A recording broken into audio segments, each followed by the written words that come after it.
Subhanallah walhamdulillah wa la ilaha illallah wallahu akbar wa la hawla wa la quwwata illa billah al-'aliyyil 'azim wa la hawla wa la quwwata illa billah al-'aliyyil 'azim wa la hawla wa la quwwata illa billah al-'aliyyil 'azim.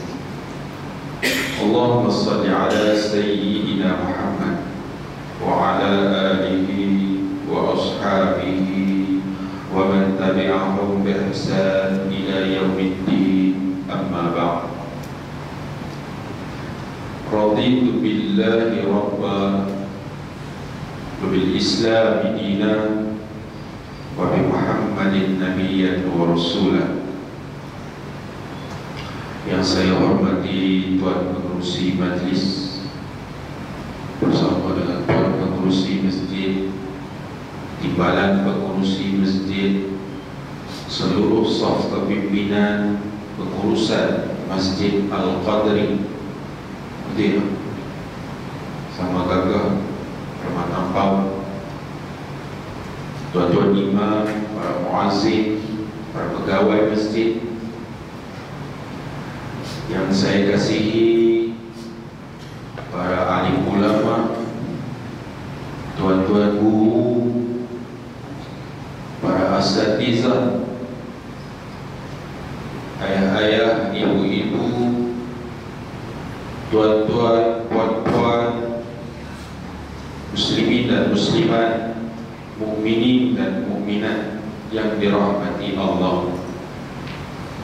Alhamdulillah, akhirnya saya sampai juga ke masjid ini, yang mana tadi saya pergi Masjid Matampau. Tengok-tengok dekat papan kenyataan dia tulis Masjid Permatampau. Aku silap tadi. Kebetulan ada seorang sahabat yang tengah ambil wudu. Tuan, masjid ini masjid apa? Masjid Matampau. Oh, masjid semua gagah tak mana? Kata tuan kena belok kanan terus. Saya pun tolonglah dengan cepat. Naik kereta terus kata kiri kanan semua kampung orang Cina. Tak mana masjid kan? Lepas tu dia naik apa? Flyover tu terus akhirnya sampai tempat yang dituju. Tuan-tuan dan puan-puan, ayah-ayah, ibu-ibu, saya main ni malam ni bukan nak mengajar, sebab saya tak tahu lagi. Saya jahil, fakir, lemah, do'if, itulah saya. Tapi sebelum saya datang, saya minta izin dengan guru saya. Alhamdulillah guru saya izinkan, dan inilah kitab yang guru saya hadiah untuk saya bawa dalam setiap ceramah yang ikut. Alhamdulillah. Moga-moga tuan-tuan dan puan-puan yang main malam ni tak boring lah. Kalau boring saya minta maaf. Sebab sebelum ni saya buat forum. Hari ni lah. Sebelum ni buat forum. Tapi malam ni adalah malam pertama saya memberikan ceramah di masjid. Dan Masjid Al-Qadri ini menjadi sejarah pada saya. Masjid pertama yang jemput saya untuk bagi ceramah. Malam ni jadi sejarah. Jadi sebelum ni pernah juga bagi ceramah, tapi di pejabat kerajaan, di masjid belum pernah. InsyaAllah sahabat Taman Syurga pun ada wakil malam ni. Khalifah Channel pun ada, dia buat rakam. Rakam ni bukan pasal nak glamour tuan-tuan. Saya suruh dia rakam supaya balik saja saya nak tengok balik. Kalau saya salah malam ni, tuan-tuan tolong perbetul, sebab kita sama-sama nak mengaji. Baik, insyaAllah. Al-Kisahnya, tuan-tuan dan puan-puan muslimin dan muslimat, tajuk memang ada malam ni. Tersungkur di pintu syurga. Kalau tengok tak poster, tersungkur, tapi tak sedar. Tersungkur, tersembam, terlewat semua dah depan pintu syurga. Itu adalah kiasan. Kita tak tahu pintu syurga tu macam mana, bagaimana perjalanan kita nak menuju ke syurga. Allahu a'lam. Yang tu biar tuan-tuan guru kita ahli fitrah. Tapi ini adalah satu perumpamaan bahawa kita yang ada ni masing-masing berasa cukup berpuas hati dengan amalan yang kita buat. Betul tak? Sebab apa saya kata lagu itu? Baik, insyaAllah. Kita berasa, kita Alhamdulillah tadi kita melangkah main ke masjid, dah dikira pahala. Kemudian kita berwuduk, ada ganjaran yang Allah bagi kat kita. Kemudian kita berjemaah pula solat, ada lagi ganjaran yang Allah bagi. Habis solat, kita berzikir, memuji dan berselawat kepada Allah dan Rasul, ada ganjaran? Ada. Dah habis zikir, kita berdoa, bercakap-cakap dengan Allah, meminta kepada Allah, insya-Allah ada ganjarannya. Dah habis tu kita bangun, salam sama-sama, ada ganjaran tak? Ada. Dah habis salam, kita bangun lagi, tunaikan solat sunat, rawatib, ba'diyah, qabliyah, ya? Ada tak ganjaran? Ada. Maksud kata, dah habis tu kita duduk malam ni dalam majlis ilmu, kita dapat lagi 3. Pertama, i'tikaf. Yang kedua, menuntut ilmu. Yang kedua menuntut ilmu. Yang ketiga, dapat pahala duduk dalam majlis ilmu, walaupun tidur, walaupun sandar belakang, dapat. Tak kira lah, walaupun ada seorang lelaki yang bermusafir, singgah, solat, kemudian dia duduk sebentar di dalam majlis ilmu, dia juga mendapat pahala orang yang menuntut ilmu. Besar ganjarannya. Tapi persoalan dia sekarang ni, tuan-tuan dan puan-puan, yang kita duk main setiap malam, main majlis ilmu, dengar kuliah, ada yang sampai keluar daripada qaryah pergi cari kuliah dekat tempat-tempat lain. Apa yang kita dapat daripada majlis ilmu ni?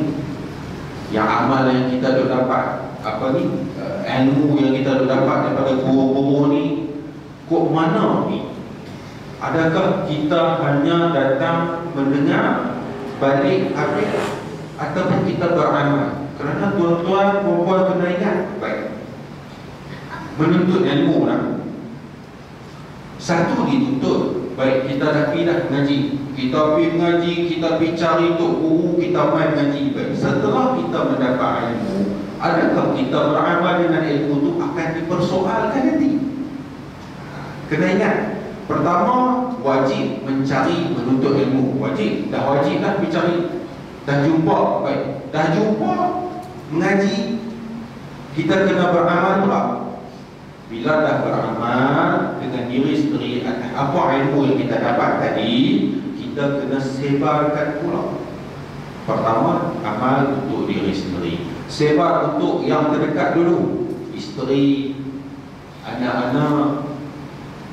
Itu tugas dan tanggungjawab kita sebenarnya. Ada orang kata,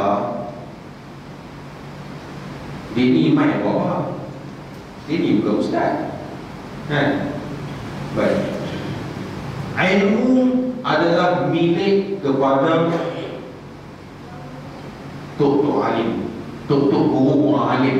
Orang alim, ilmu adalah hak mereka. Siapa yang ngaji, ilmu tu dapat kat dia, itu hak dia. Tetapi kita yang mengaji, kita yang belajar, hak kita dan tanggungjawab kita untuk sebar. Balighu anni walau ayah. Hadis riwayat, ini hadis sahih kalau tak salah saya, riwayat Bukhari. Balighu anni walau ayat, sampaikanlah dariku walau sepotong ayat. Kerana ayat inilah, tuan-tuan dan puan-puan, saya meninggalkan apa yang saya kecapi sebelum ini, yang mana saya full time kerja dakwah. Saya bermula dengan anak saya sekolah kebangsaan. Saya kata, umur saya ni, umur dah 37, lagi 3 tahun nak cecah 40. Nabi SAW terima wahyu pada umur 40. Apa-apa pun perubahan atas diri sendiri bermula dengan umur 40 tahun. Jadi apa sumbangan saya kepada Islam? Ni hak kita ada banyak dosa ni. Kita ada rasa umur nak cukup lagi 3 tahun, nak cukup 40. Apa tindakan aku? Adakah aku berpuas hati dengan apa yang telah aku buat? Jadi saya mengambil keputusan, tarik anak saya keluar pada sekolah kebangsaan, saya masukkan ke sekolah pondok agama. Itu saya punya tindakan yang pertama. Tindakan yang kedua, saya labuhkan tudung isteri saya wajibkan dia pakai sabun kaki dan saya monitor dia. Yang kedua. Yang ketiga, saya full time kerja dakwah dan alhamdulillah dalam proses nak membina, nak membuka pusat tarbiyah Unais. Tuan-tuan, tambah ustaz, orang kata, saya pun orang kata. Apa orang kata? Orang kata pun ada orang kata. Tahu tuan pengurusi kita masjid ni, dia buat majlis ilmu, orang kata habis-habis bagi duit masjid, buat kuliah, buat program tu. Kalau dia tak buat program pun orang kata juga. Awak itu simpan duit tu nak buat apa? Boleh bawa pergi kubur lah, bukan duit dia. Orang bagi suruh infak tu, suruh buat program buat, orang kata juga. Maksud kata dalam hidup kita ni tuan-tuan dan puan-puan muslimin dan muslimat, orang akan kata hak yang tak kahwin, awak tak kahwin lagi, tua dah. Nah, nak tunggu bila kahwin, dia pun kahwin. Dah kahwin, tak dapat anak. Orang kata, oh tak dapat lagi ni, ada problem ni, apa ni, salah seorang ni kena pergi check. Kan? Hak yang muda-muda kahwin pula, pun dia kata, ni kahwin ni mesti ada barang, mesti ada benda. Kahwin awak ni kena juga.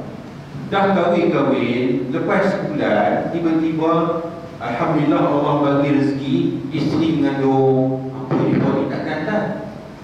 Cepat sangat kan? Dah keluar seorang, ni bila lagi seorang lagi kan? Anak seorang dah, yang kedua bila lagi. Kira orang duk kata ni tak habis-habis kan? Orang masjid kena kata, ustaz kena kata, tak ustaz baru nak start pun kena kata, semua kena kata, PM pun kena kata. Kalau ni tengok panas ni tempat kita standby nak undi baik. Apa yang saya nak bagi tahu, kata tugas dan tanggungjawab kita semua yang ada dalam ni, sebarkan, berdakwah. Kerana apa? Takut-takut nanti Allah persoalkan kita nanti. Hang dah tahu, hang dah dapat ilmu, tapi hang buat apa dengan ilmu tu? Kenapa hang tak sebarkan tu? Jiran sebelah tu tak pernah pijak masjid. Tanggungjawab siapa? Tanggungjawab kita. Anak-anak kita yang masih lagi belum menutup aurat, tugas siapa? Tugas kita. Kullu ra'i wa kullu mas'ulun an ra'iyati. Setiap kita adalah pemimpin, dan kita akan ditanya suatu hari nanti apa yang telah kita pimpin, apa yang telah kita pimpin.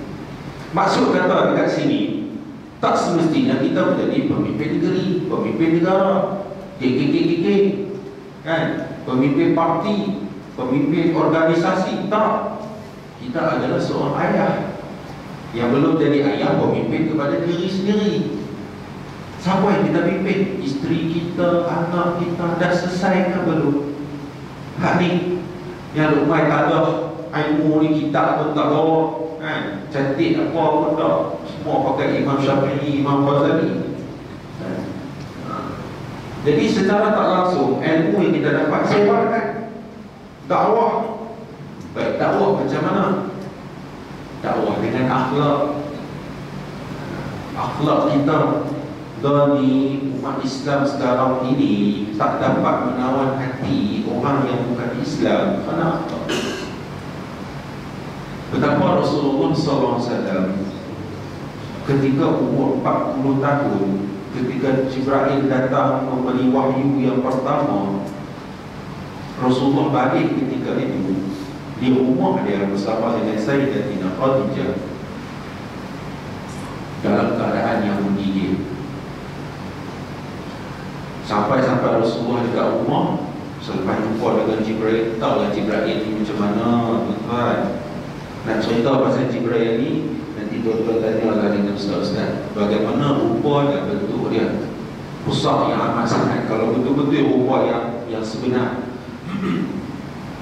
Balik-balik saya tanya Khadijah, dia kata, hari ni hari yang paling teruk dalam hidup aku. Rasulullah kata ke isteri dia jadi isteri dia kata, waktu tu isteri dia tak tahu kata dia tu Nabi, tak tahu kata dia tu Rasul. Ada dia kata, ni awak balik ni lagu ni, awak buang kebiak, duk gigi-gigi rendah. Dia balik dalam keadaan tu betapa setia dia seorang isteri. Tengok, dia balik rumah dalam keadaan macam tu, isteri dia sambut. Nabi Muhammad SAW balik, letak dia dekat tempat tidur, selimutkan dia, bagi dia tenang dulu. Saki baru saya dah tenang, kita main tanya. Kita kalau balik rumah, kalau mau saya nak keluar balik. Tapi tengok betapa seorang isteri muslimat kena dengar. Jadi dah habis dah, Rasulullah dah tenang, baru dia cerita dekat saya, dia tengah Khadijah, dia kata ada sekian-sekian macam ni datang jumpa kat aku, dia minta kat aku macam ni. Jadi saya dah tengah Khadijah ni, bawa pergi jumpa dengan seorang rahib ni yang kata apa, kepakaran dia ilmu tentang Nabi-Nabi, kata apa, ahli kitab. Saya tak ingat Naurah bin Naufal tak silap. Kalau tak silap saya lah, dia tu sepupu kepada Sayyidatina Khadijah. Tapi dia bukan Islam, dia waktu tu Kristian. Jadi dia yang cerita dekat Sayyidatina Khadijah dengan Rasulullah waktu dia kata, kamu adalah Nabi yang mana satu hari nanti kamu akan diusir, kamu akan ditentang, orang akan perang dengan kamu akan diusir daripada Mekah. Lepas 2-3 hari ke lepas sebulan pun, kalau tak silap sebulan saya, dia buktikan. Lepas tu Rasulullah kata, aku Nabi. Dia kata, kat siapa aku nak dakwah? Ni berat ni kamu jawab, ni berat ni, kat siapa aku nak dakwah? Dia pun tengok bukan isteri dia. Sudikah kamu mengungkapkan kata La ilaha illallah Muhammadur Rasulullah? Sayyidatina Khadijah adalah orang pertama yang masuk Islam di depan Rasulullah. Tengok, lepas tu Rasulullah berdakwah macam mana? Dengan akhlak. Dengan akhlak. Banyak kisah-kisah yang kalau kita tengok dalam sirah Nabi SAW, Rasulullah berdakwah dengan akhlak. Baik, itu yang pertama. Yang kedua, zaman teknologi ni, Facebook, WhatsApp, Instagram, macam-macam ada. Kenapa kita tidak menggunakan medium teknologi yang ada ni, yang di-create, yang direka cipta oleh Yahudi, kita gunakan balik untuk melawan mereka. Kita penuhkan dengan segala penyampaian sebaran ilmu dan dakwah. Tak ada masalah. Dah solat ke belum? Dah tutup aurat ke belum? Dah duha ke belum? Dalam 100 orang atau 1000 orang yang baca, mungkin tergerak hati seorang, aku tak semayang zuhur lagi, dia pergi semayang. Dapat tak pahala? Dapat. Tanpa mengurangkan sedikit pun pahala kawan atas tadi. Itu cara kita berdakwah. Yang ketiga, ajak solat berjemaah. Jangan kita bila jumpa abang-abang ke siapa-siapa ke sahabat-sahabat kita yang tak main masjid ni, duduk ada tepi jalan ke apa ke, jangan berkata, apa ni nak jadi apa ni, tak berhenti nak main masjid, nak tunggu apa. Itu mungkin cara yang tak kena. Kita kena ikut kepada situasi dan orang tersebut. Ajak dia, jom maghrib lah tu, jom. Kali, 2 kali, 3 kali, hatta 100 kali pun kalau dia tak main, teruskan berdakwah. Ajak dia main. Kerana itu tugas kita. Yang nak menggerakkan hati dia, nak memberi hidayah kepada dia, bukan kerja kita, kerja Allah. Cuba tengok malam ni, berapa orang yang ada. Allah pilih kita untuk berada di sini. Allah beri hidayah kita, kekuatan kepada kita untuk ada di sini. Bukan semua orang dapat. Cuba kita fikir lagi kat luar, dekat tempat-tempat lain. Berapa ramai lagi yang belum bersama-sama dalam majlis ilmu, yang belum bersama-sama dalam solat berjemaah. Tugas apa? Tugas kita, tuan-tuan. Tuan-tuan jangan ingat, tugas kita yang Allah jadikan khalifah di atas muka bumi ini hanya untuk beribadah. Tugas kita berat. Tengoklah macam mana Nabi SAW berdakwah. Daripada mula dapat wahyu sampai Nabi wafat, betapa susah dia. Takat kita hak kenal sikit-sikit ni, orang tu kata dekat kita, orang tu caci dekat kita, lagi-lagi pihak masjid. Jangan tu ambil kisah kalau nak dengar kata-kata orang. Tugas kita berdakwah, teruskan, sampaikan, ajak tutup aurat pun salah satu. Lari dia main fashion, memang tutup dah kan, dengan tulung dia elok dah, tapi kadang-kadang seluar dia tak kena, baju dia tak kena, sehingga menampakkan susuk badan dan tubuh. Maksud kata tak sempurna. Jangan kita pergi condemn dekat dia. Perempuan ni kena puji, jangan lebih hantam kan. Kakak ni memang cantik kak, memang sungguh cantik, tapi kalau kau pakai lampu lagi, tutup lagi, kata lagi cantik. Sebab apa? Benda yang mahal selalu kita tutup, benda yang murah saja terbuka. Kita dakwah macam tu, tugas kita kan, insyaAllah. Jadi kalau macam tu, tuan-tuan dan puan-puan muslimin dan muslimat, untuk beribadah, untuk beramal, kita kena ada ilmu. Kalau tak ada ilmu, segala amalan kita tertolak. Beramal tanpa iman juga tertolak. Baik, kenapa saya kata lagu itu? Total sedap akan rukun iman yang enam. Rukun iman yang enam. Saya ada buat catatan, nak kongsi dengan tuan-tuan. Beriman kepada Allah, beriman kepada Nabi dan Rasul, beriman kepada malaikat, beriman kepada Al-Quran, beriman kepada hari akhirat, beriman kepada qada dan qadar. Sama ada kita sedar atau tidak, beriman ini atas perkara-perkara yang baik, atas perkara-perkara yang terdahulu, yang lepas, dan atas perkara-perkara yang akan datang.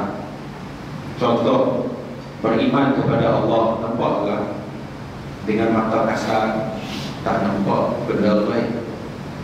Nabi dan Rasul, nampaklah kita tak nampak sebab dia kisah yang lalu, benda yang lepas.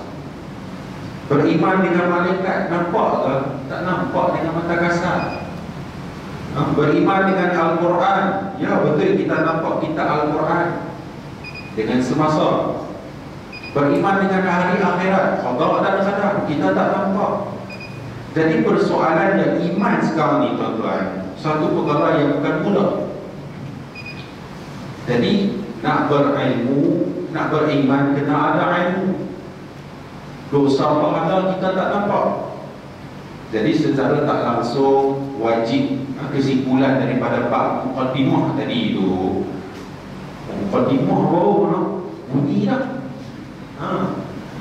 Jadi kata kesimpulan daripada tu, nak beribadah, nak beramal, kena ada ilmu. Nak ada ilmu, kena main ngaji. Dah main mengaji, kena amal. Dah amal, kena sebat. Itu conclusion dia. Baik, saya nak bawa satu cerita kepada tuan-tuan pada malam ini untuk tajuk yang saya nak bawa. Pada satu malam, Imam Al-Ghazali, kenal kan Imam Ghazali, ulama yang besar, ulama yang hebat, awliya, pernah bermimpi. Dengar betul-betul, dia pernah bermimpi.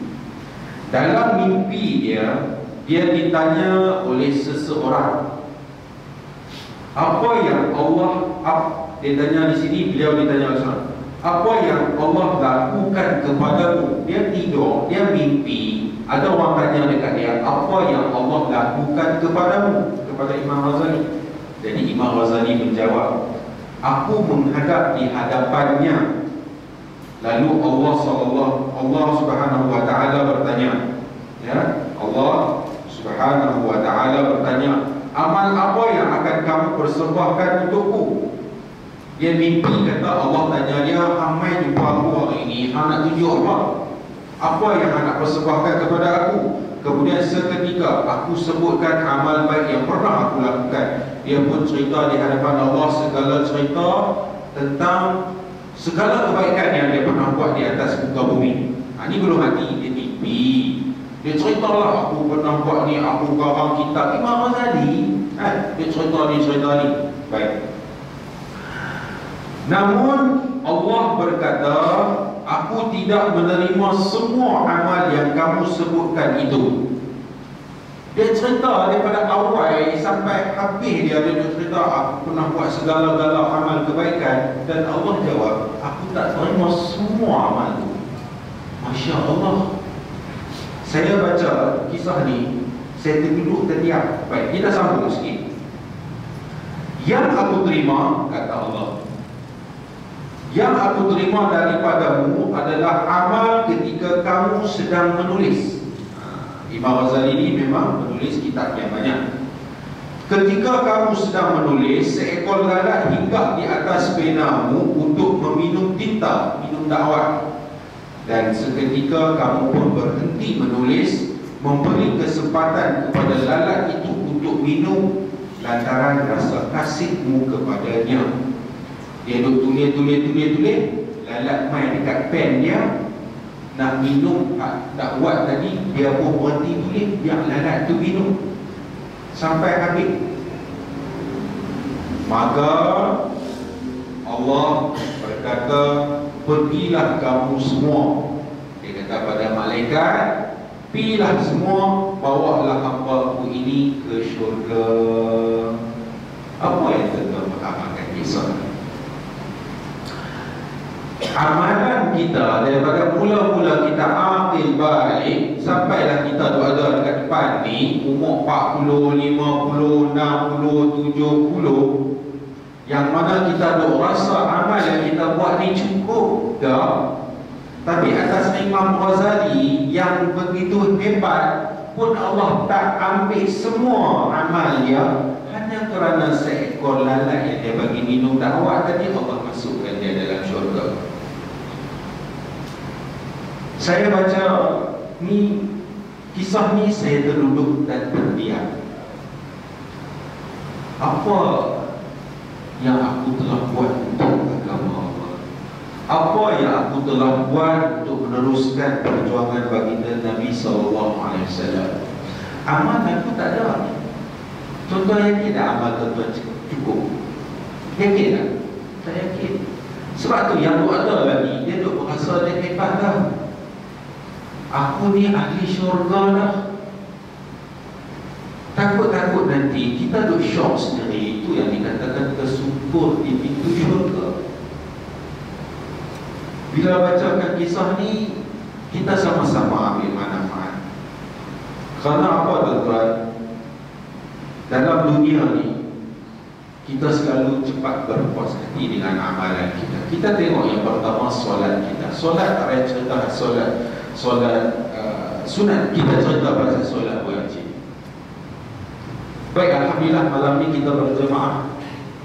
Mari kita buka balik buku rekod kita hak dulu-dulu ni, sebelum Allah buka rekod kita dalam alam barzakh, sebelum Allah persembahkan buku rekod kita di Yaumil Mahsyar nanti. Malam ni sama-sama kita buka balik. Aku zaman muda dulu, aku solat. Zaman muda-muda aku dulu, ye aku dulu, kan, seluar kembang aku dulu, rambut panjang ada remot dulu, aku solat datang.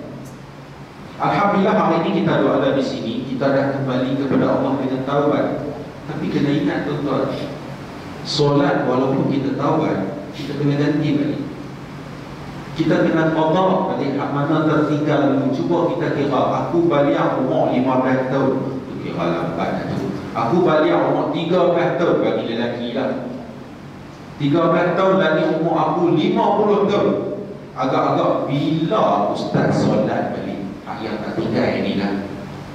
Tuan-tuan kena buat perkiraan tu balik tuan-tuan. Kerana apa? Itu hutang kita dengan Allah.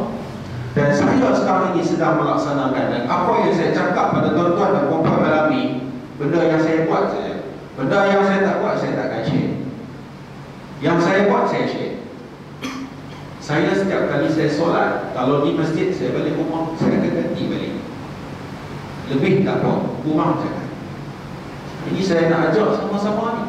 Sekurang-kurangnya, bila saya ajak tuan-tuan, tuan-tuan buat, saya pun dapat manfaat bersama. Itu saya harap. Bukan saya nak mengajak, saya nak ajak sama-sama. Dan kita ni semua sama, lebih kurang kan. Tak tahu tuan-tuan lebih hebat daripada saya. Cuma malam ni saya duduk tinggi sikit ya. Kalau saya duduk bawah, saya tak ada masalah. balik, kita renung balik. Solat yang pertama yang akan dihisab, solat. Titian sirat, solat. Yang mana dah rasa cukup solat dia, alhamdulillah, aku rasa solat aku dah clear. Perkemaskan solat, perbaiki solat. Jangan rasa puas hati, takut-takut solat kita yang diangkat oleh malaikat, dibawa nak dipersembahkan kepada Allah, Allah kata campakkan balik kepada hamba tersebut ibarat main buruk. Apa tak ada.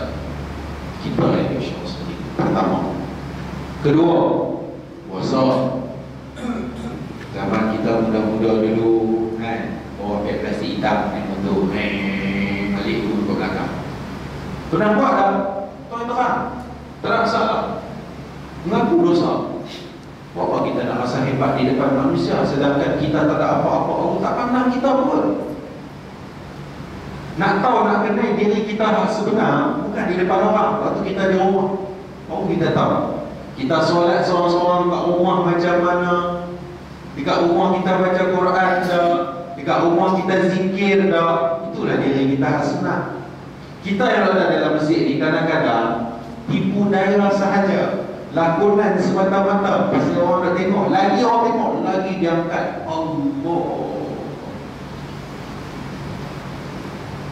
Puasa dan kena ganti balik puasa, tuan. Agak-agak berapa lama kita tinggal puasa.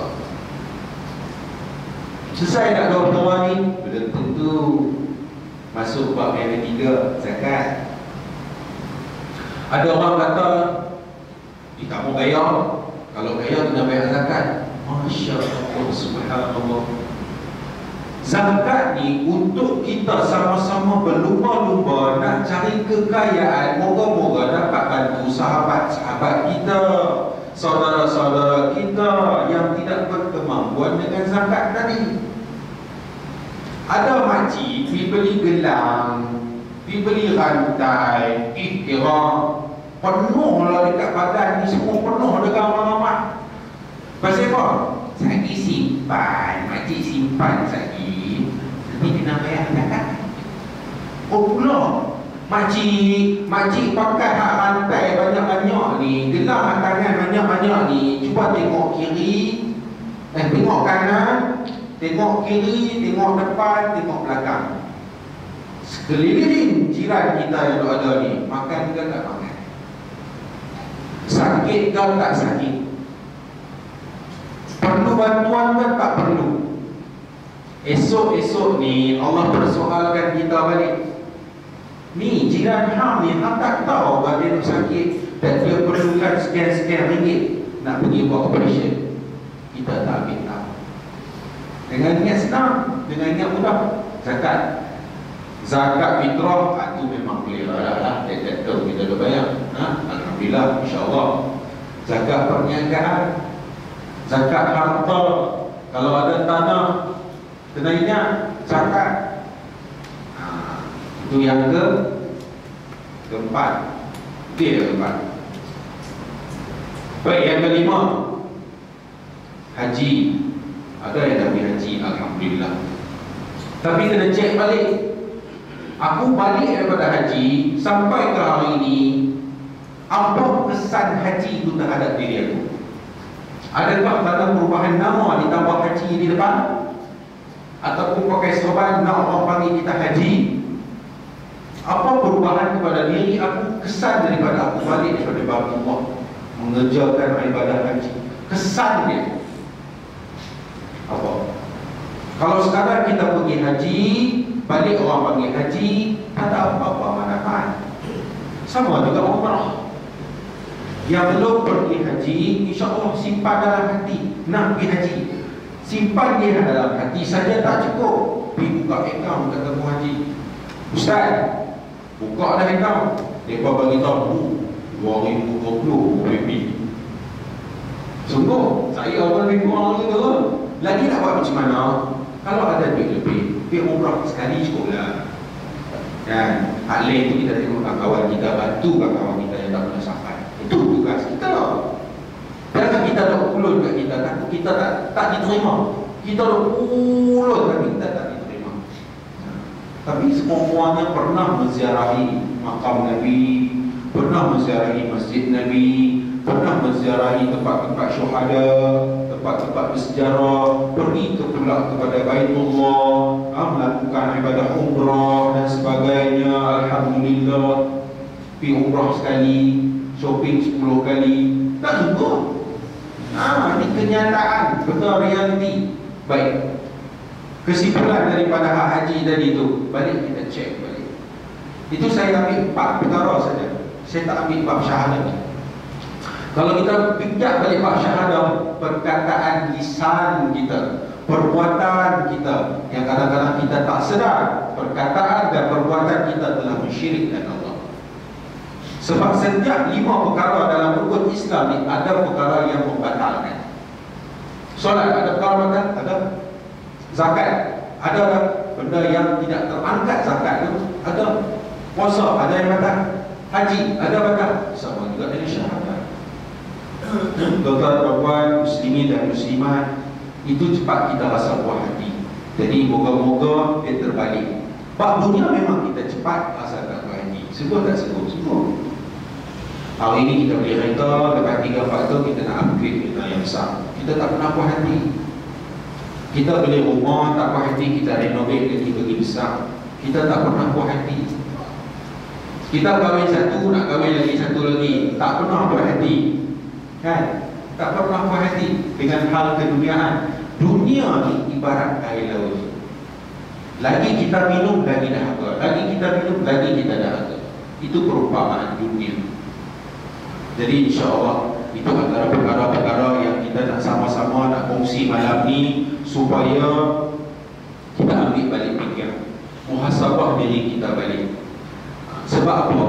Untuk kembali kepada Allah, mula-mula langkah pertama kita adalah istighfar dan taubat. Itu langkah pertama. Dan kita kena istighfar dan taubat setiap hari.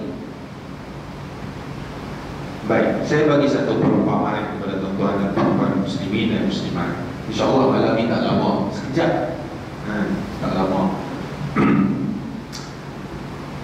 Kita ni, bila kita dah akil balik, kita ibaratkan seperti kereta yang baru. Kereta yang baru keluar daripada kedai. Kereta yang baru berjalan setiap hari di jalan raya. Dia akan kena selut, dia akan kena debu. Bagaimana nak bersih? Cuci, polish. Cukup mileage dia katakan 5,000. Kita kena bawa pergi servis, tukar minyak hitam, tukar spare part yang lain. Kadang-kadang kita beli kereta standard, nak bagi comel kita make up, tukar sport rim, post keting, buat tinted, semua kita buat. Maksud kata kereta itulah diri kita. Setiap hari kita akan berhadapan dengan dosa yang akan melekat pada diri kita, pada tubuh kita. Bagaimana kita nak cuci? Istighfar, taubat. Setiap kali selepas solat, sebelum kita tidur, istighfar banyak-banyak. Istighfar dengan penuh perasaan, tuan-tuan. Saya nak cerita pasal taubat ni, nak kata lagu mana, sebab apa? Benda ni hanya orang yang pernah alami saja yang akan rasa. Siapa yang pernah makan laksa, dia tahu sedap laksa tu macam mana. Dia saja yang tahu. Orang yang tak minat laksa, dia tak tahu, dia tak pernah makan. Itu nak cerita pasal taubat. Dalam keadaan kita betul-betul panik, ketika itu kita menyerah diri kita kepada Allah, waktu kita akan rasa betul-betul kita berada dalam permohonan ampun dan maaf, taubat yang sebenar-benarnya. Seumur hidup tuan-tuan kena rasa juga semua sama seperti kita khusyuk dalam solat. Kena taubat. Okey, kotoran dah melekat, dosa-dosa dah melekat, bawa kereta pergi cuci, pergi polish. Cukup masa bawa pergi ke bengkel tukar minyak hitam. Bulan Ramadan, tak perlu Ramadan pun kita puasa. servis balik diri kita. Nak make up bagi cantik, sunat. Puasa sunat, solat sunat, banyakkan zikrullah, zikir. Itulah kata tadi, macam aksesori, macam ibarat sebuah kereta. Baik tuan-tuan dan puan-puan muslimin dan muslimat, amal ni tak gaduh banyak, sikit pun tak apa, tapi dia istiqamah. Contoh, zikir ni ada banyak, tapi dalam banyak-banyak zikir, mana yang kita paling suka? Oh, aku paling suka salawat Nabi. Silakan. Dulu waktu saya jahil dululah, waktu zaman-zaman kata hurrah, kita dah dengar kata orang zikir sampai sehari 10,000, sehari sampai 20,000. Saya kata mustahil. Tapi kalau tuan-tuan dah pernah buat, tuan-tuan boleh dapat. Tak percaya, tentu cuba buat. Daripada tuan-tuan bangun tidur sampai tuan-tuan tidur balik, tuan-tuan ambil satu zikir. Contoh, Allahumma salli ala Sayyidina Muhammad. Contoh, sehari ni tuan-tuan cuba kira berapa tuan-tuan boleh habiskan. Lebih. Istiqamah dengan tak istiqamah saja. Kadang-kadang Allah angkat darjat seseorang tu kerana dia istiqamah. Dia ni memang istiqamah pakai sobat. Dia istiqamah di mana pun dia pakai sobat. Dia dapat pahala istiqamah tu lebih baik daripada orang yang saya pakai sobat, saya semayang, saya tak semayang, amalan dia cacat marah, berkecam. Istiqamah. Kita pula yang tak pakai ni, janganlah lebih mengata. Dia ni dulu aku kenal dia ni, tiba-tiba 2-3 hari ni main pakai sobat pula. Hang tak pakai sobat, hang jangan kata tak orang. Macam saya tak pakai sobat. Ustaz suruh saya pakai sobat, saya kata saya tak boleh pakai sobat. Perempuan mesti boleh pakai sobat. Sedangkan itu mahkota Nabi. Nampak? Susah tak susah pakai sobat? Susah tuan-tuan. Ya, sahabat saya boleh pakai. Saya tak boleh pakai sobat. Sama juga dengan sugi tuan-tuan. Saya kenal lah, maknanya nak bagi apa pula? Tak sungguh. Kayu sugi. Kayu sugi ni, Nabi kata kalau tidak memberatkan kepada umatku, aku akan wajibkan umatku bersugi. Jadi di antara kita hari ini, berapa ramai yang ada kayu sugi? Belum tentu. Maksud kata memang berat sungguh lah. Itu kata istiqamah. Tuan-tuan pilih salah satu amal yang tuan-tuan rasa selesa untuk beribadah dan istiqamah. Kebanyakan orang yang husnul khatimah, kadang-kadang dia bercahaya, mati dia dalam baik. Mungkin ada amalan dia yang istiqamah. Dia mungkin seorang yang buat bersedekah, dan dia mungkin seorang yang bangun malam solat tahajud, solat taubat. Mungkin Allah anugerahkan dia husnul khatimah. Jadi malam ni yang saya nak ajak kita sama-sama ni, fikir balik, buka balik buku rekod kita tuan-tuan. Nak cakap lagu mana saya tak hati, tapi saya nak bagi tahu kita ni waktu hidup ni yang Allah bagi peluang kat kita ni, cuba kita fikir balik yang mana mati itu pasti. Mati itu pasti tuan-tuan. Tuan-tuan tak takut mati ke? Saya takut mati. Saya cakap terus terang, saya takut mati. Baru ni saya on the way pergi ke Timur Tebal. Dalam perjalanan saya nampak satu aksiden di sebelah kanan. Mati tuan-tuan.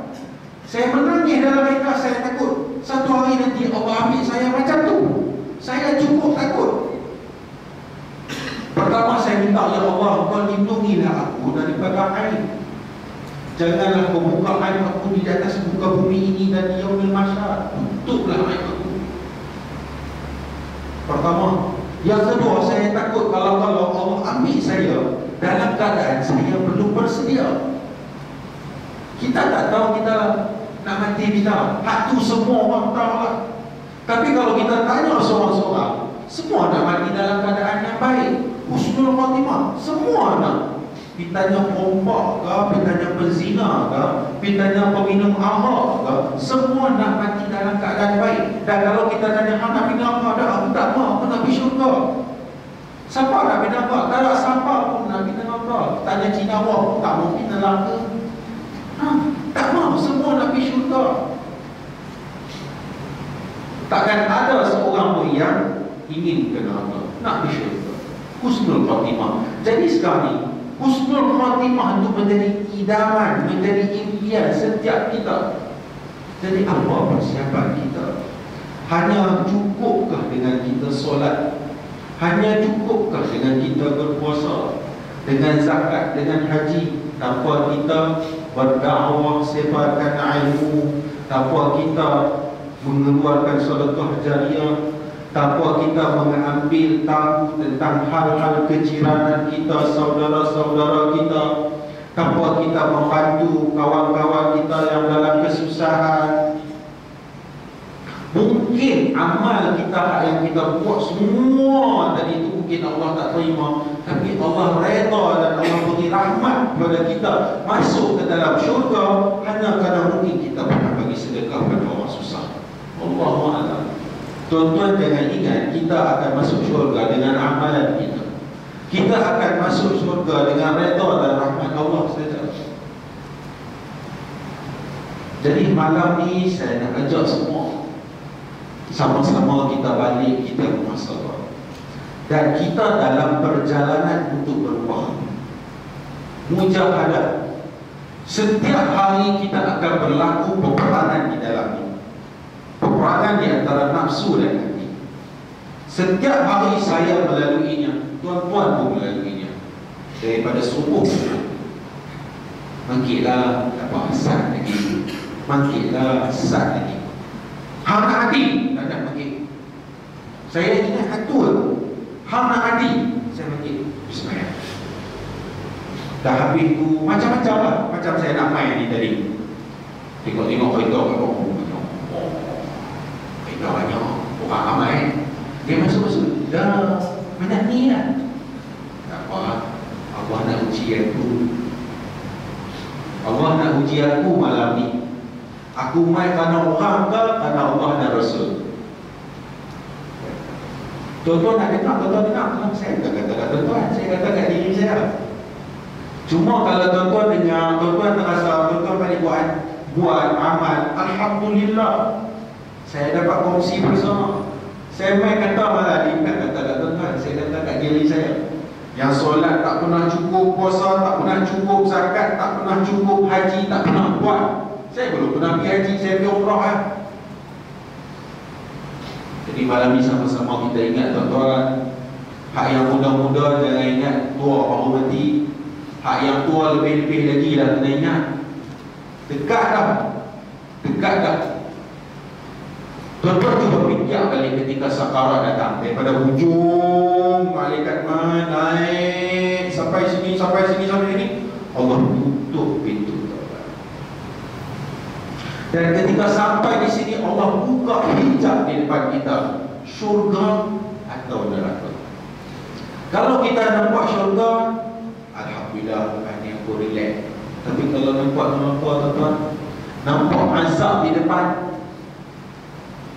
Kalau kita tengok dalam buku yang menceritakan tentang sakarat, yang mana bila dah masuk ke dalam alam barzakh, yang mana dia mengaku di depan Allah, di depan malaikat, aku percaya, boleh tak kembalikan aku ke dunia, walaupun 1 minit, walaupun sesaat, aku nak buat amal kebajikan.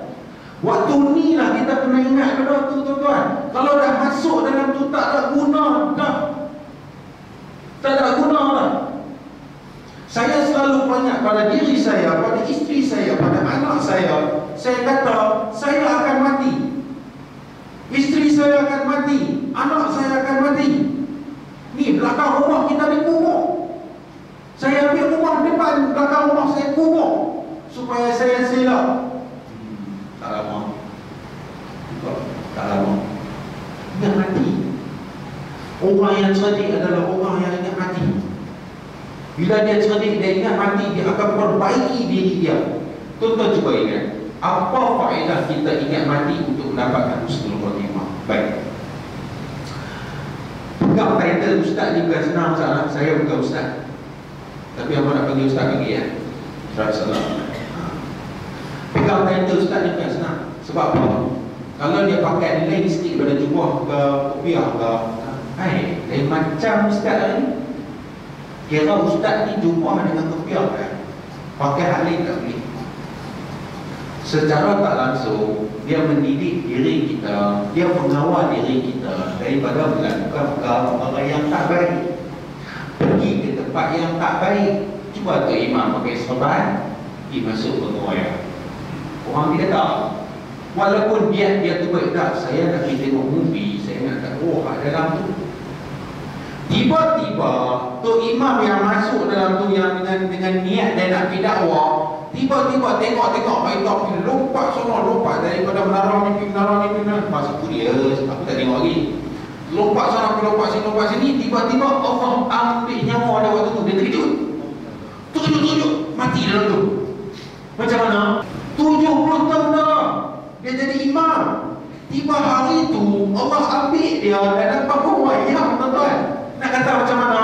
Bapak kedua ambil, ada banyak dalam tu. Siapa dia ambil dalam tu? Mula tu imam masjid tu. Tu imam mati dalam panggung wayang. Dah jadi fitnah. Nampak? Bila kita ingat mandi, setiap perlakuan kita, setiap perbuatan kita, kalau kita betul-betul ingat, kita tak gambar. Percaya tak percaya tak? Tengok perempuan, lawa. Astagfirullahaladzim. Dia tengok dah. Malu dengan Allah, jangan malu dengan orang. Ni, hak kiri dan kanan kita sentiasa mencantik satu persatu. Dalam jamban pun ikut kita. Tak malu kalau ada kiri kanan kita. Kita tak nampak, tuan-tuan. Sebab benda yang kita tak nampak tu kita tak rasa. Dosa pahala kita tak nampak, tuan-tuan. Hari ni kalau saya buat untuk imam ke pengurusi ke buat satu notis kat depan, siapa main semain rumah bagi RM70. Panjang atau lebih nak ambil RM70. Satu kali jemaah RM70. Kali 5 lebih pada bering. Tak main belajar lah. Sekali main solat RM70. Sekali dah habis solat dia terima RM70. Sebab apa? Satu solat dikatakan 70 pahala. Tak nampak. Sama dengan dosa. Ada sikit dosa. Satu dosa kau buat 4 orang. Tuan-tuan, satu dosa tu agak-agak besar mana? Besar ni lah. Entah dosa tu yang satu tu ibarat gunung. Sama juga macam pahala.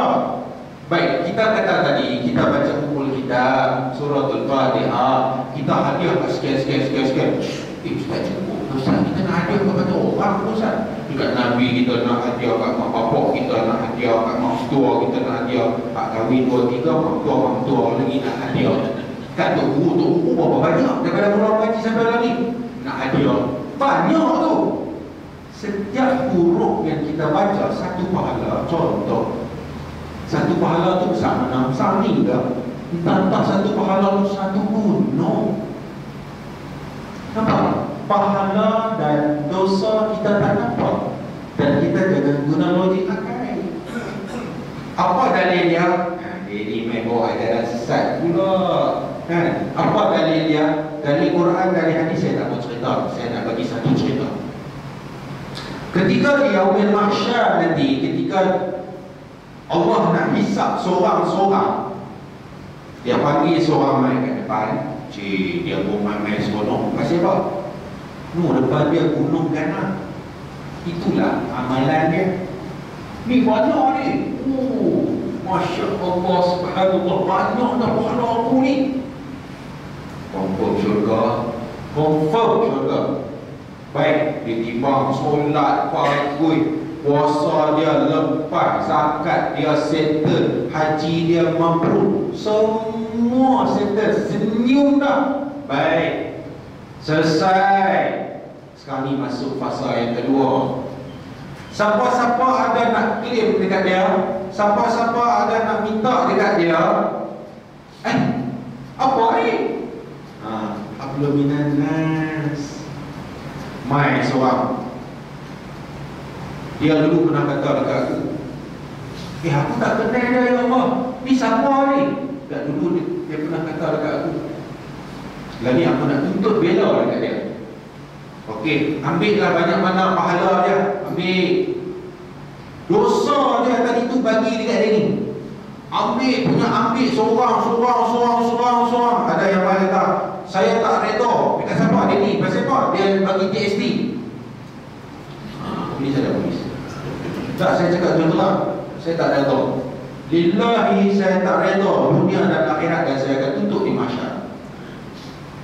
Saya belum pernah membelanjakan duit peribadi saya sebanyak RM70 untuk kepentingan diri sendiri. Belum pernah. Tapi satu hari saya terpaksa bayar RM74 GST. Wallahi, saya simpan di sini. Dan saya tak akan reda dunia dan akhirat, saya akan tuntut di yaumil mahsyar. Kalau setiap hari RM20, RM30 pi macam tu, sedangkan duit itu kita boleh bantu untuk udara lain, pi macam tu je. Saya tak reda. Tuan-tuan kalau tak bersetuju saya, alhamdulillah. Tak bersetuju, terpulang dekat tuan-tuan. Sebab dia memasang nanti nafsi. Kamu nak tadi? Dia ambil semua pahala-pahala ni sampai tak ada apa kumpul harapan. Harta. Sebab jangan ingat syurga itu murah, syurga itu mahal. Nak dapat syurga perlukan pengorbanan, perlu membayar mahar yang cukup besar. Saya nak baca satu sebelum kita settle malam ni. Sebelum saya nak tutup, saya nak baca satu hadis, kalau tak silap saya, untuk renungan kita bersama. Bukan hadis, Masya Allah, subhanallah. Satu ayat Quran, perhatikan daripada ayat Quran.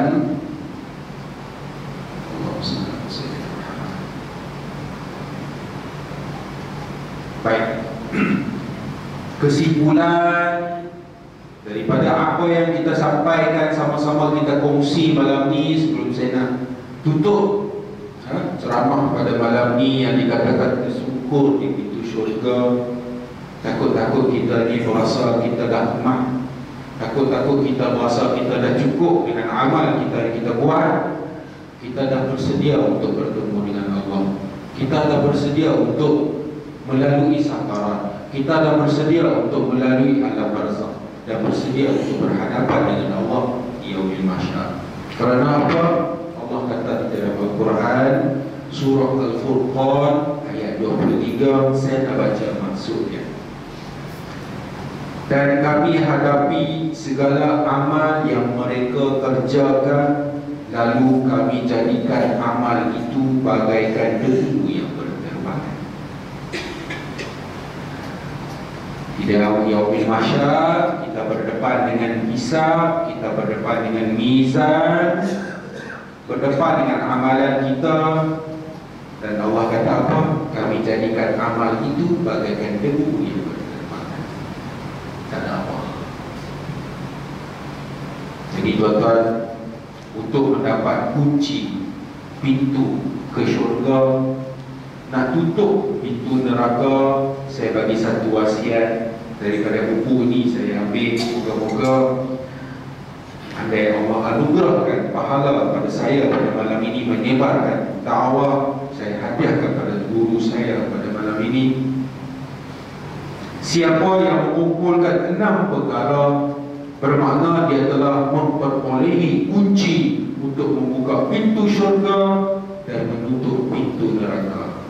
Kata-kata ini adalah daripada Sayyidina Ali bin Abi Thalib radhiyallahu anhu. Yang pertama, kita mengetahui akan Allah, lalu kita mentaati dia. Tuan-tuan fikir sendirilah nak taat Allah macam mana. Taat keseluruhan yang ada di dalam Al-Quran, tanpa mengambil sedikit, tanpa meninggalkan sedikit. Ambil keseluruhan, itulah namanya mentaati Allah. Yang kedua, mengetahui syaitan, lalu menderhakainya. Kita dah sebut tadi, syaitan dia akan kacau kita daripada kita bangun tidur sampai kita nak tidur balik. Daripada sekecil-kecil, seceroi-ceroi setan sampailah ke jenderal yang akan mengacau kita. Ni hadut-hadut tu, yang duk tidur, setan dah kacau. Setan duk tolong. Tak habis ni tidur. Sampai nak mati duk tidur. Tak maaf lah, saya terpaksa kata. Yang ketiga, kita mengetahui akhirat lalu berusaha mendapatkannya.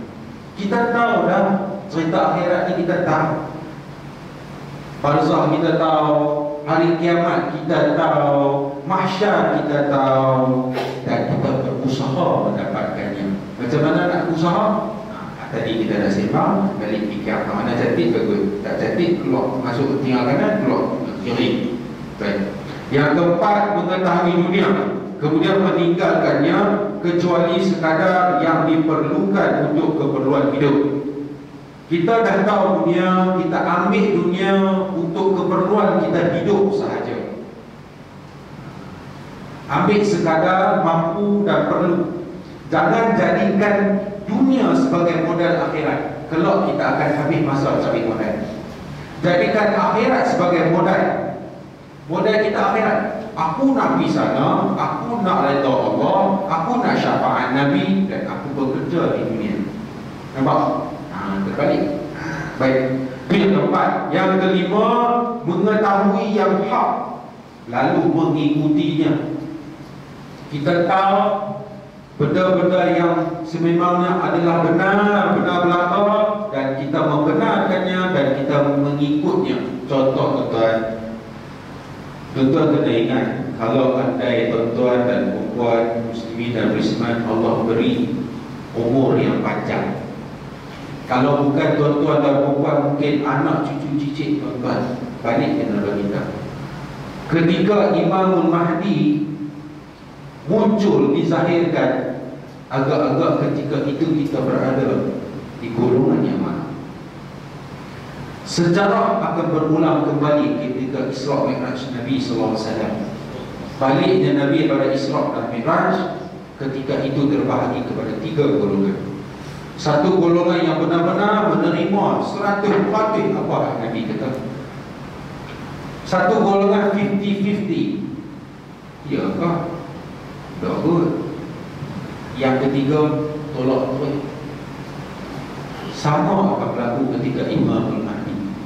Tak Allah apa orang kata kat ustaz-ustaz, tak mustahil keluar dari Imam Mahdi. Dia ni adalah sesat, dia ni ISIS, dia ni Syiah, dia ni Wahabi, semua akan keluar. Sebab apa? Kita tak berhubung. Bagaimana kita nak mengenal Imam Mahdi? Tuan-tuan, dekat-dekatlah dengan ulama, dekat-dekatlah dengan tok-tok guru tuan-tuan. Jangan berpisah. Dekat-dekat dengan mereka. Sekurang-kurangnya bila sesuatu perkara jadi, mereka menjadi tempat kita punya rujukan. Ustaz, ni ke Imam Mahdi? Jom, kan? Ustaz, ni Imam Mahdi. Jom kita semua pergi berbaikat dengan dia. Contoh. Dan esok-esok ni tuan-tuan, andai kata kita ni ada dosa, Allah letak kita dalam neraka, na'udzubillah min zalik. Dan kita baik, kita rapat, kita sayang dengan tok-tok guru, dan Allah anugerahkan mereka duduk di dalam syurga, tidak menjadi satu kebahagiaan pada mereka, tidak bermakna pada mereka. Mereka kata, ya Allah, fulan si fulan di dalam neraka, dia sahabat baik kami di dalam syurga, kami rasa tak senang, kami rasa tak seronok tanpa dia. Allah keluarkan dia dengan rahmat masuk ke dalam syurga hanya kerana syafaat kepada. Tapi janganlah minta masuk neraka. Tak apa, masuk neraka sah, tak apa. Nanti tu umur tarik aku. Ni, satu hari di neraka tu sama dengan apa? Sanggupkah kita lalui azab neraka walaupun sesaat? Ish, na'udzubillah zalik, tak mau. Moga-moga kita semua ada malam ni mangkit-mangkit, celek-celek ya. Rasulullah ada tepi. Tak? Sayyidina Abu Bakar, Pak Khulafaur Rasyidin tu ada depan, ulama-ulama ada, tok guru kita ada, sahabat-sahabat kita ada, ahli keluarga kita ada, mak ayah kita, adik, abang, anak, isteri, cucu, cicit, menantu, semua ada. Allahu Rabbi, cinta yang membawa ke syurga. Itulah cinta yang membawa ke syurga. Nak buat macam mana Allah lah tuan-tuan. Allah. Jangan takut bini. Alamak, jangan takut bini. Labuhkan pakaian bini, labuhkan tudung dia, longgarkan baju dia, pakai stokin. Sebab apa? Kita hak banyak dosa ni pun tak tertanggung dah. Nak tanggung dosa isteri, nak tanggung dosa anak. Baru-baru ni saya pada kesempatan berforum dengan Ustaz Abdullah Khairi, dengan Ustaz Ahmad Musab, dengan Ustaz Ahmad Rizal di Kota Diam Kedah. Di dalam pejabat kami minta Ustaz tolong doa. Ustaz Abdullah Khairi angkat tangan. Dia doa sambil nangis bukan. Dia kata apa? Ya Allah, ya Tuhanku, janganlah jadikan isteri kami, anak-anak kami sebagai fitnah. Sesungguhnya dosa kami pun tak tertanggung dah. Masya Allah. Takut-takut nanti kita ni memang Allah izin masuk syurga, tiba-tiba anak kita pergi tarik, bini kita pergi tarik, jiran kita pergi tarik, sahabat kita pergi tarik. Nak buat macam mana tuan-tuan? Bagi selesai bang, sekurang-kurangnya malam ini menjadi saksi, nikmat menjadi saksi, sejadah menjadi saksi, semua jadi saksi yang saya pernah sampaikan kepada tuan-tuan. Kalau tuan-tuan diizinkan Allah masuk syurga, saya tersungguh pula masuk dalam neraka, tariklah saya. Tariklah saya. Moga-moga kita satu hari nanti Allah bangkitkan kita, ni semua ni kita nampak. Masya Allah, subhanallah, Sayyidina Muhammad. InsyaAllah saya rasa setakat itu sahaja. Sebelum saya akhiri, nombor 6 saya lupa nak bagi tahu yang akhir. Mengetahui yang batil lalu menjauhinya. Kita dah tahu tak benda tu tak betul, benda tu maksiat, benda tu membawa ke mudaratan, tinggallah tuan-tuan. Tak pergi tengok wayang pun tak apa dah tuan-tuan. Tuan-tuan ingat, tuan-tuan saja nak pergi tengok, saya nak pergi tengok. Apa dia buat kata kawasan penggilisan? Saya ikut dah sebelum ni. Mahal ke-7 ni dia baru amat. Saya tanya Ustaz, Ustaz nak pergi tengok wayang ni dah Ustaz, cerita apa? Pasal Firis. Apa jawab Ustaz? Tok guru saya, takut-takut Allah ambil anak dalam pawagam. Saya kata tak apa, saya tengok kat syurga. Sabar, sabar. InsyaAllah tuan-tuan, nak 1000 daya, tak nak 1000 daya. Kalau tuan-tuan nak husnul khatimah, tuan-tuan nak tuan-tuan di alam barzakh selamat, tenang, bahagia, tuan-tuan nak dipermudahkan di yaumil mahsyar dan akhir sekali penghujung kehidupan kita yang kekal, yaumil akhir, kehidupan akhir.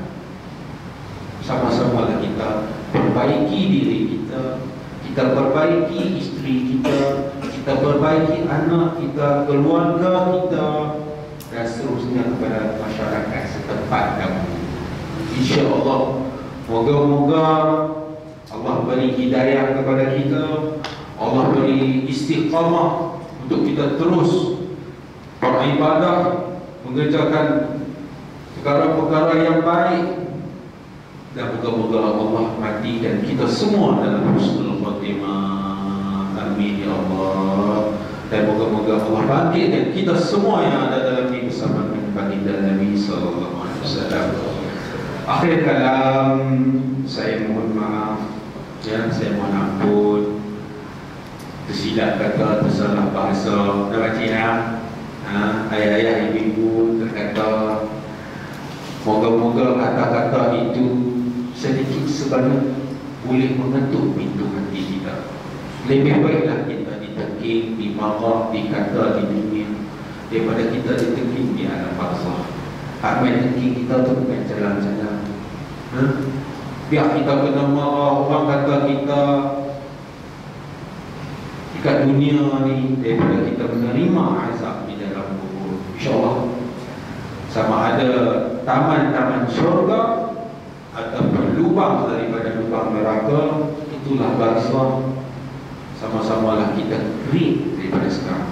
Daripada sekarang masih ada sisa-sisa umur yang Allah anugerahkan kepada kita. Kita gunakan sebaik mungkin. Ampun, maaf, salah kata, tersilap bahasa. InsyaAllah moga-moga Allah pertemukan kita lagi. Kita sudahi dengan tasbih kafarah, dengan surah Al-As.